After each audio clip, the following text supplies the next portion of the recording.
살아보세, 잘 살아보세, 우리도 한번 잘 살아보세.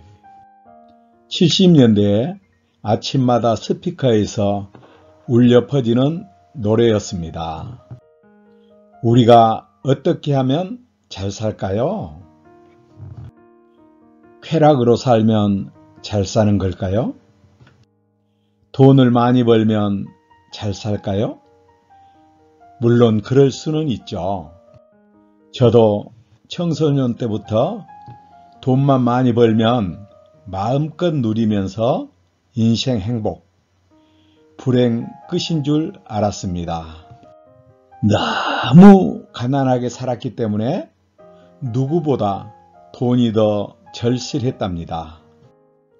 저도 한때는 돈을 많이 벌어봤습니다. 그런데 불행했습니다.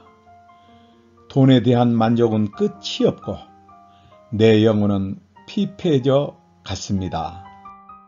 부유함 끝에 오는 허무함, 저는 그보다 더 수준 높은 행복을 추구했습니다. 다행히도 저는 진리를 깨닫고 잘 사는 것이 무엇인지 알게 됐죠. 여러분도 궁금하지 않으세요? 내가 진실로 너희에게 이르노니 내 말을 듣고 또 나 보내신 이를 믿는 자는 영생을 얻었고 심판에 이르지 아니하나니 사망에서 생명으로 옮겼느니라. 성서에서는 믿는 자는 영생을 얻었고 라고 말씀하십니다. 우리는 지난주 어떻게 하면 하나님의 자녀가 될 수 있을까에 대하여 나누어 보았습니다. 왜 예수님이 십자가에서 돌아가셨을까? 성경 말씀을 통해서 깊이 묵상해 보세요. 십자가의 죽음을 이해하고 그 말씀에 반응합니다. 하나님, 저는 죄인입니다. 그런데 십자가 위에서 예수님께서 나를 위해 피제사 드리셨다니, 제가 그 사실을 받아들이고 믿습니다. 예수님을 나의 구세주로 영접합니다. 이렇게 십자가의 은혜를 믿고 영접하면 예수님은 나의 마음속 깊이 임재하셔서 여러분의 인생길을 인도하십니다.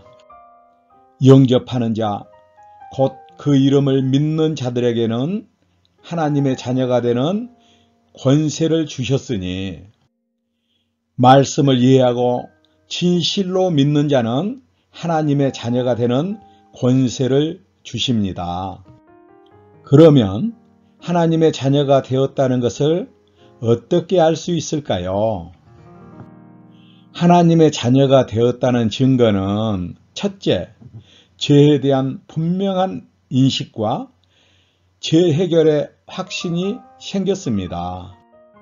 제가 신앙생활을 하기 전에는 좋다고 즐겼던 쾌락들이 즐겁지가 않더라고요. 즐겁지가 않고 제 양심에 무척 괴로웠습니다.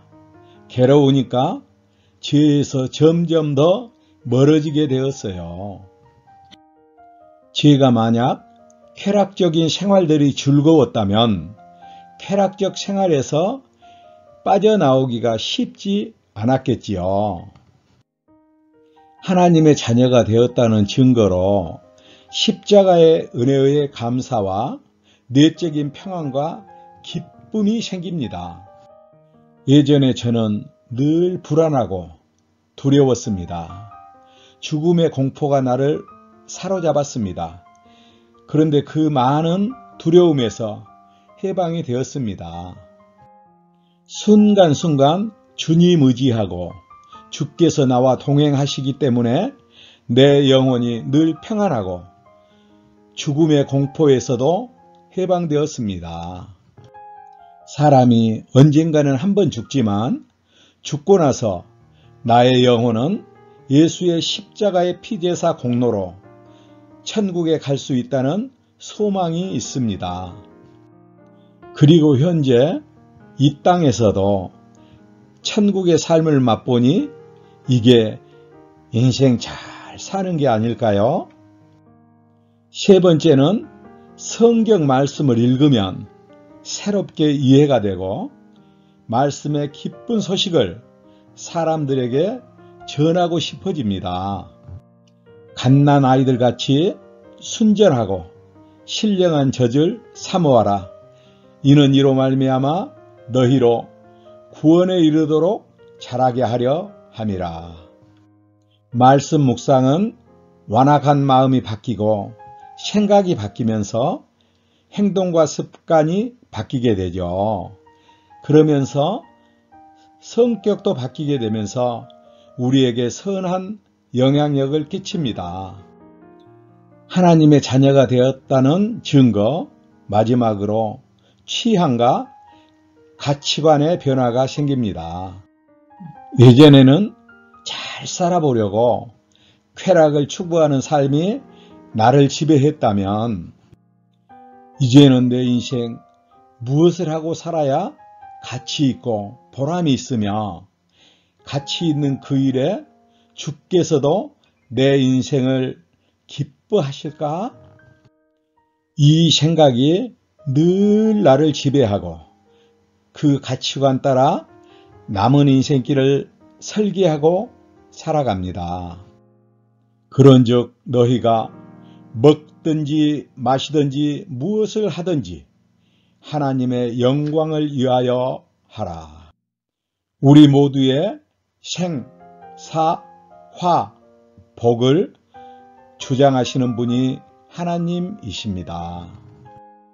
지금까지 인생길 TV였습니다. 다음 영상은 어떻게 하면 승리하면서 살아갈까입니다.